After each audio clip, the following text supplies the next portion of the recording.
Hello बच्चों, कैसे हो आप लोग। तो आज हम लोग चैप्टर 7 स्टार्ट करेंगे। निर्देशांक ज्यामिति, कोऑर्डिनेट ज्योमेट्री बोलते हैं इसको हम लोग।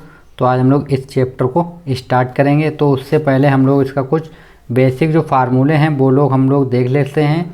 तो हम लोग फार्मूले देखें उससे पहले आप चैनल पे अगर पहली बार आए हैं तो चैनल को सब्सक्राइब कर लें और बेल आइकन को क्लिक कर लें। तो चलिए हम लोग आपको फार्मूले दिखा देते हैं। वो फार्मूले हमको इस एक्सरसाइज में यूज करने हैं। तो हमारे पास क्या है, देखिए नंबर 1 क्या है, दो बिंदुओं के बीच की दूरी। अगर हमको दो बिंदुओं के बीच की दूरी निकालने को आ जाए, डिस्टेंस बिटवीन 2 पॉइंट्स, तो हम लोग क्या निकालेंगे, एक समतल में स्थित किन्हीं दो बिंदुओं के बीच की दूरी उन बिंदुओं को मिलाने वाले रेखाखंड की लंबाई होती है। तो मान लीजिए जैसे ये एक लाइन है हमारे पास ए है और ये क्या है बी है। तो इसके पॉइंट जो दे रखे वो x1 और y1 दे रखे हैं और इसके x2 और y2 दे रखे। तो हमें ए बी रेखा क्या निकालनी है, दूरी निकालनी है। तो हम लोग क्या करेंगे, दो बिंदु जैसे x1 और y1 है तथा x2 और y2 के बीच की दूरी को हम लोग क्या करेंगे, डी दिखाएंगे, डी द्वारा निरूपित करेंगे। तो हम लोग डी बराबर अगर निकालें, जैसे ए बी बराबर निकालें तो क्या होगा, under root x2 minus x1 का whole square plus y2 minus y1 का होल। तो हम लोग ये फार्मूला यूज करेंगे, या हम ये भी फार्मूला यूज करते हैं, under root x1 minus x2 का whole square plus y1 minus y2 का होल स्क्वायर। हम ये फार्मूला भी यूज कर सकते हैं। ओके, तो हम लोग ये फार्मूला यूज कर सकते हैं। चलिए कुछ और पॉइंट हम लोग देख लेते हैं। दो बिंदुओं के बीच की दूरी सदैव कैसी होती है, धनात्मक होती है। मतलब अगर इसके बीच की वैल्यू जब हम निकालेंगे तो हमेशा कैसी होगी, पॉजिटिव होगी। अगला पॉइंट है, बिंदु x1 तथा y1 तथा मूल बिंदु अगर 0 0 हैं, मतलब मूल बिंदु हैं 0 0 हैं, तो उनके बीच की दूरी क्या होगी, x1 का स्क्वायर हो जाएगी और y1 का स्क्वायर। मतलब जो भी नंबर दिए उन्हीं का स्क्वायर करके आप लोग ऐड कर दीजिए। और देख लीजिए जरा, यदि दोनों बिंदु x अक्ष पर स्थित हों, कहाँ पे स्थित हों, x अक्ष पे, दोनों बिंदु कहाँ हो, x पे, तब उनके बीच की दूरी क्या होगी, x1 माइनस x2 होगी। x1 माइनस x2, जबकि क्या होना चाहिए, x1 ग्रेटर देन होना चाहिए किससे, x2 से। और ये भी हो सकती है x2 माइनस x1 होती है, जब होना चाहिए जब क्या हो, x2 minus x2 greater than हो किससे, x1 से। तो हम लोग अगला पॉइंट क्या देखते हैं, ये दोनों बिंदु y अक्ष पर स्थित हो, अगर दोनों y पे स्थित है तो क्या होगा, देखो y1 माइनस क्या हो जाएगा, y2, लेकिन होगा कब, जब y1 ग्रेटर देन हो y2 से, और y2 माइनस y1 होगा जबकि y2 ग्रेटर देन हो y1 से। चलिए संरेख बिंदु हम लोग देख लेते हैं। संरेख बिंदु क्या होते हैं, संरेख का मतलब समान रेखा पे बिंदु। तो संरेख बिंदु को हम लोग कोलोनियर पॉइंट बोलते हैं। हम लोग क्या बोलते हैं, कोलोनियर्स पॉइंट बोलते हैं। यदि तीन बिंदु एक ही रेखा पर स्थित हों तो वे संरेख बिंदु कहलाते हैं। अगर एक ही रेखा पर स्थित हैं तो वे क्या कहलाएंगे, संरेख बिंदु कहलाते हैं। जैसे ए बी सी ये तीनों एक ही लाइन पे हैं तो ये क्या कहलाएंगे, संरेख बिंदु कहलाएंगे। तीन बिंदु ए बी सी संरेख होते हैं, जो तीन बिंदु होते हैं ए बी सी वो संरेख होते हैं यदि और केवल यदि, मतलब यदि मतलब ए बी सी अगर संरेख होंगे कब होंगे, जब A B plus B C और बराबर क्या हो जाए ए सी। मतलब आप अगर ए बी जोड़ें यहाँ से यहाँ तक का और यहाँ से यहाँ तक का, मतलब ए बी और प्लस बी सी और बराबर क्या निकल जाए, पूरा ए सी।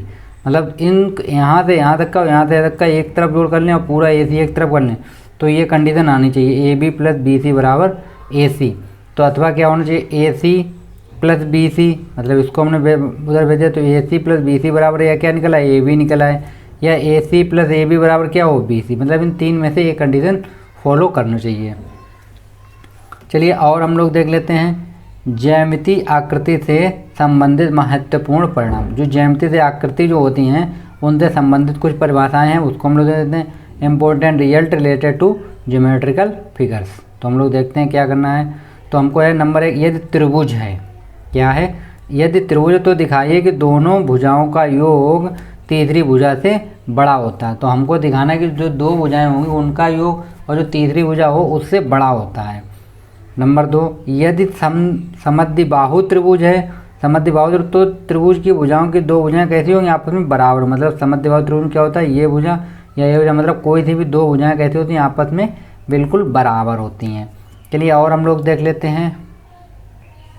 चलिए अगला पॉइंट मेरे पास क्या है, यदि समकोण त्रिभुज है, कैसा है, समकोण है, तो दिखाइए कि सबसे बड़ी भुजा का वर्ग शेष दो वर्ग भुजाओं के योग के बराबर होता है। मतलब हमको पाइथागोरस प्रमेय यहाँ पे यूज करनी होगी। चलिए अगला पॉइंट है, यदि समबाहु त्रिभुज है तो दिखाइए कि तीनों भुजाएं आपस में कैसी होंगी, बराबर होंगी। ये आपको भी हमें को प्रूफ करना होगा। नंबर अगला, यदि समकोण समद्विबाहु त्रिभुज है तो दिखाइए कि त्रिभुज की दो भुजाएं आपस में बराबर हैं तथा बड़ी भुजा का वर्ग शेष भुजाओं के वर्गों के योगफल के बराबर। मतलब दो भुजाएं आपस में कैसी हों, बराबर हों, और तीसरी भुजा जो हो वो उन दोनों वर्गों के योग के बराबर हो। ठीक, अगला पॉइंट है मेरा, यदि समांतर चतुर्भुज है तो दिखाइए कि चतुर्भुज की सम्मुख भुजाएं कैसी होती हैं, बराबर। अगर समांतर चतुर्भुज दिया गया तो हमें दिखाना होगा कि जो आमने सामने भुजाएं होती हैं वो कैसी हैं, बराबर होती हैं। यदि समचतुर्भुज हैं तो क्या करना, तो दिखाइए कि चतुर्भुज की चारों भुजाएं कैसी होती हैं, बराबर होती हैं। अगर समचतुर्भुज बोला जाए तो हमको दिखाना चतुर्भुज की चारों भुजाएं बराबर होती हैं। और यदि आयत है तो दिखाइए कि चतुर्भुज की सम्मुख भुजाएं कैसी होती हैं, बराबर होती हैं तथा विकर्ण बराबर। अगर आयत होगा जो तो उसके जो सम्मुख भुजाएं मतलब आमने सामने जो भुजाएं होंगी ये और ये आपस में बराबर होंगी, और उसके जो विकर्ण होंगे वो कैसे होंगे, बराबर होंगे। चलिए अगला पॉइंट क्या है, यदि वर्ग हैं तो दिखाइए कि चतुर्भुज की चारों भुजाएं बराबर हैं। जो अगर वर्ग होगा तो चतुर्भुज की जो चारों भुजाएं होंगी कैसी होंगी, बराबर होंगी तथा विकर्ण भी बराबर होंगे। चलिए नेक्स्ट देख लेते हैं हम लोग, यदि समांतर चतुर्भुज है परंतु आयत नहीं है, मतलब समांतर चतुर्भुज तो है परंतु आयत नहीं, तो दिखाइए कि चतुर्भुज की सम्मुख भुजाएं बराबर हैं परंतु विकर्ण बराबर नहीं है। अगर मतलब सम्मुख भुजाएं बराबर हैं और विकर्ण बराबर नहीं है तो उसको हम लोग बोलेंगे समांतर चतुर्भुज। चलिए अगला पॉइंट हम लोग देख लेते हैं। ये अगला क्या है, यदि सम चतुर्भुज है परंतु वर्ग नहीं है, मतलब सम चतुर्भुज है लेकिन क्या नहीं है, वर्ग नहीं है, तो दिखाइए कि चतुर्भुज की चारों भुजाएं कैसी होती हैं, बराबर होती हैं। पहले तो आपको ये प्रूफ होना, चारों भुजाएं कैसी होती हैं, बराबर होती हैं, परंतु जो विकर्ण बराबर नहीं होते हैं। तो हमको चेक करना पड़ेगा विकर्ण बराबर तो नहीं है कहीं। अगला पॉइंट है, यदि वृत्त है तो दिखाइए कि वृत्त पर स्थित प्रत्येक बिंदु के वृत्त के केंद्र से दूरी जो है वृत्त की त्रिज्या के बराबर है। तो हमको वृत्त की त्रिज्या के बराबर दिखाना है। चलिए और हम लोग देख लेते हैं। ठीक है, आगे हम लोग देखते हैं कि रेखाखंड का दिए गए अनुपात में विभाजन। तो हम आज आप लोग निर्देशांक के ज्यामिति के पूरे फार्मूले, उसका बेसिक कॉन्सेप्ट सब कुछ दिखा देते हैं। इसमें आपको एक थ्योरी बाय थ्योरी हम लोग पढ़ा देंगे इसमें। तो क्योंकि अगर हम कॉपी में लिखते तो बहुत टाइम लगेगा, वीडियो भी लंबा होगा, तो इसलिए हम आपको बुक में ही बता दें। तो क्वेश्चन अभी हम लगाएंगे तो बहुत अच्छे से लगाना सिखाएंगे। ठीक है, तो नंबर 1 है अंता विभाजन, इंटरनल डिवीजन। मतलब एक रेखा होगी आपके पास तो वो आपको अंता विभाजन करेगी, मतलब इस तरीके की रेखा होगी और वो कहाँ पे अंता विभाजित करेगी। तो हम लोग कहते हैं बिंदुओं, जैसे बिंदु होंगे उसमें x1 और y1 होगा और x2 y2 होगा, को मिलाने वाले रेखाखंड को m1 अनुपात m2 में विभाजित करती है।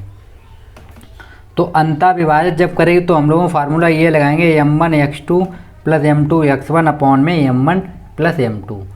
और y की जब वैल्यू निकालेंगे हम लोग, ये तो वैल्यू निकल आएगी x की। अब जब y निकाल तो m1 y2 plus m2 y1 और अपॉन में m1 प्लस m2। तो हम लोग ये फार्मूला यूज करेंगे। चलिए बाह्य देख लेते हैं। अगर बाह्य विभाजित करती है तो लगाएंगे हम लोग m1 x2 minus m2 x1 upon में m1 माइनस m2 होगा। ये यहाँ पे n नहीं है, ठीक है।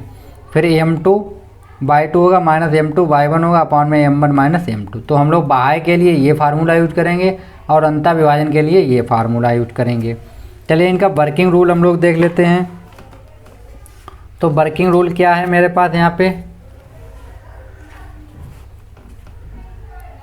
वर्किंग रूल दिया गया, दिए गए अनुपात में एक रेखाखंड को विभाजित करने वाले बिंदु के निर्देशांकों के नियम लिखिए। तो लिखने के जो नियम है वो कैसे हम लोग दिखाएंगे वो हम आप लोग को दिखाते हैं।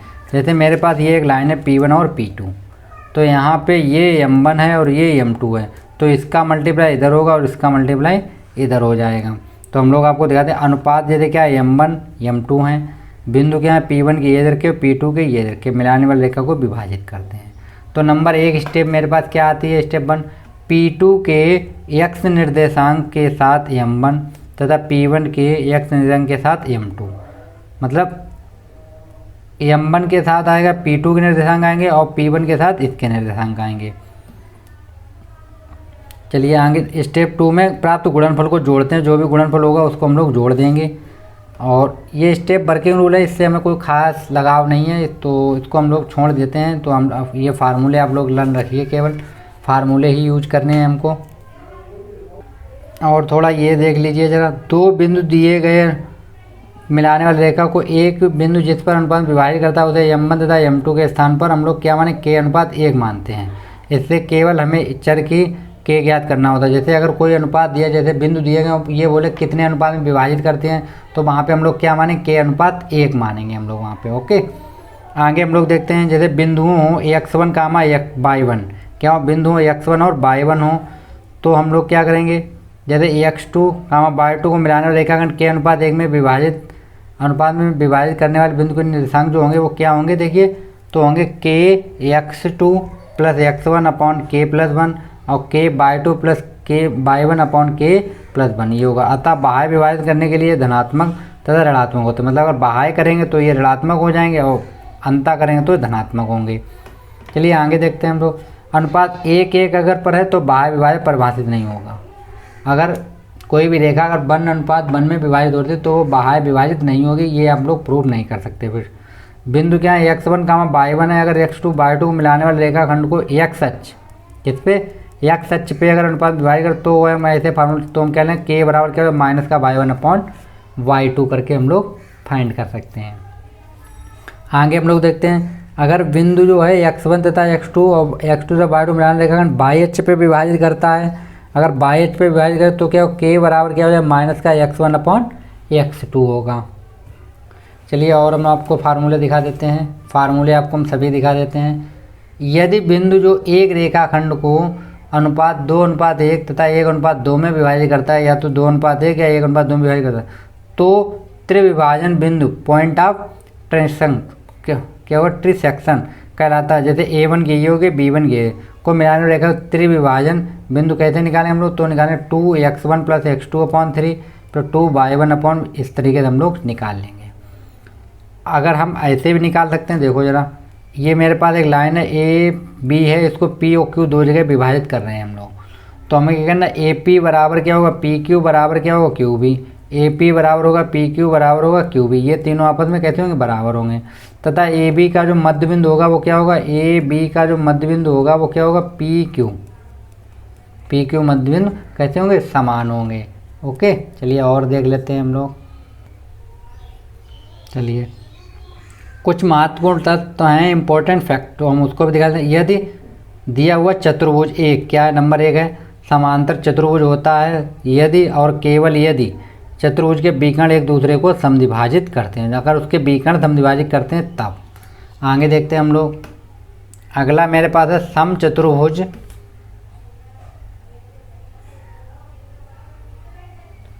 क्या समचतुर्भुज होता है यदि और केवल यदि चतुर्भुज के विकर्ण एक दूसरे को क्या करते हैं समद्विभाजक कर देता है, उसके संगत जो होती हैं संलग्न भुजाएं बराबर होती हैं। अगला पॉइंट है आयत होता है यदि और यदि केवल चतुर्भुज के विकर्ण होते हैं एक दूसरे को क्या करते हैं समद्विभाजक करते हैं तथा कहते होते हैं बराबर होते हैं। और वर्ग अगर होगा तो क्या होगा, तो चतुर्भुज के जो विकर्ण हैं एक दूसरे को समद्विभाजक करते हैं बराबर है तथा उसकी संलग्न भुजाएं भी बराबर, मतलब हर चीज़ क्या होगी बराबर होगी, उसके विकर्ण भी बराबर होगी उसकी भुजाएं भी बराबर होंगी। तो जैसे नंबर 1 है 2 मेरे पास, यदि वर्ग समचतुर्भुज आयत अथवा समांतर चतुर्भुज 3 क्रमागत शीर्ष ए बी सी ये दिए गए हों, तब इसके चौथे शीर्ष जो हैं डी के निर्देशांक हम लोग ऐसे निकालते हैं, डी बराबर होगा x4, तो हम लोग क्या निकालेंगे x1 माइनस करेंगे x2 प्लस क्या कर देंगे हम लोग x3, और y निकालें 4 निकालें तो y1 माइनस y2 करेंगे और प्लस y3 कर देंगे। तो जैसे हमको ये दिए गए हैं A1 B1 ये मेरे पास एक दिया है, तो हम D के अगर नहीं निकालें तो हम क्या करें A प्लस C करेंगे और माइनस कर देंगे B को। तो किसी एक विकर्ण का मध्य बिंदु अन्य विकर्ण के मध्य बिंदु के क्या होता है समान होता है ये। चलिए और हम लोग देख लेते हैं, यदि x1 y1 तथा x2 y2 एक समकोण त्रिभुज है, समकोण समद्विबाहु त्रिभुज के कर्ण के दो अंता बिंदु हैं, तब त्रिभुज का शीर्ष जो तीसरा बिंदु होगा वो कहते हैं जो x3 y3 हम लोग निकालेंगे तो कहते हैं x1 प्लस x2 करेंगे, मतलब दोनों को जोड़ देंगे, और प्लस माइनस मतलब है यहाँ पे हम प्लस भी कर सकते हैं, अगर बाय होगा प्लस तो बनता होगा तो प्लस करेंगे, बाय होगा तो माइनस, तो y1 माइनस y2 करेंगे अपॉन 2, और इसको हम y1 प्लस y2 इस तरीके से हम लोग निकाल सकते हैं। यदि समबाहु त्रिभुज के कोई दो शीर्ष हैं तो हम लोग इस फार्मूले के जरिए से निकाल सकते हैं। चलिए, अगर हमें त्रिभुज का केंद्रक निकालना है, क्या निकालना है, त्रिभुज का केंद्रक, तो क्या यदि किसी त्रिभुज के शीर्ष जो हैं x1 का y1 और x2 का y2 और x3 का y3, तो त्रिभुज के शीर्ष निकालने के लिए हमारे पास फार्मूला होता है x से जब हम निकालें तो x1 plus x2 plus x3, मतलब तीनों को जोड़ दो, अपान में कितना कर दो 3, और y को 3 बार जोड़ दो, y1 y2 y3 को, अपान में कितना कर दो 3, तो क्या निकला है, त्रिभुज के केंद्रक निकल आएंगे। अगर हमें त्रिभुज का शीर्ष क्षेत्रफल निकालना, हमको त्रिभुज का क्षेत्रफल, तो अगर हमें पॉइंट दिए जाए, ये 3 पॉइंट दिए, तो त्रिभुज का क्षेत्रफल निकालना तो इसको हम लोग बोलते हैं डेल्टा। क्या बोलते हैं हम लोग, डेल्टा। तो डेल्टा बराबर क्या, 1/2 x1 y2 plus x2 y2 plus x3 y3 minus y1 x2 plus y2 x2 plus y3 x3, या तो हम इससे निकाल लें, या हम इस फार्मूले से यूज कर लें, या हम इस फार्मूले को भी यूज कर सकते हैं। तो ये फार्मूला आपकी बुक में भी दिया गया होगा, तो हम लोग इस फार्मूले के जरिए से क्वेश्चन को सॉल्व करेंगे। उसके बाद आता है चतुर्भुज। चतुर्भुज का अगर क्षेत्रफल निकालने को आ जाए तो हम लोग कैसे निकालेंगे, तो देखो, यदि किसी चतुर्भुज के शीर्ष हमको ये दिए गए हैं चारों, तो उसका क्षेत्रफल जो होगा 1/2 x1 y2 plus x2 y3 plus x3 y4 plus x4 y1 minus होगा y1 x2 plus y2 x2 plus, ये इतना फार्मूला हमको यूज करना होगा। इसको लिखने का तरीका ये, इस साइड लिख लो x1 x2 x3 y1 ऐसे लिख लो, और इनका क्रॉस मल्टीप्लाई कर दो तो आंसर आ जाएगा। इसके एक्स्ट्रा थोड़ा क्या, ये त्रिभुज का क्षेत्रफल सदैव कैसा होता है, धनात्मक। जो त्रिभुज होता है उसका जो क्षेत्रफल होता है हमेशा कैसा धनात्मक होता है। ये त्रिभुज का क्षेत्रफल ऋणात्मक प्राप्त होता तो वह ऋण चिन्ह को छोड़ देता है। अगर किसी में हमसे बाई चांस निगेटिव वैल्यू निकल आए तो भी हम उस साइन को नहीं लेंगे, उसको निगेटिव को छोड़ देंगे।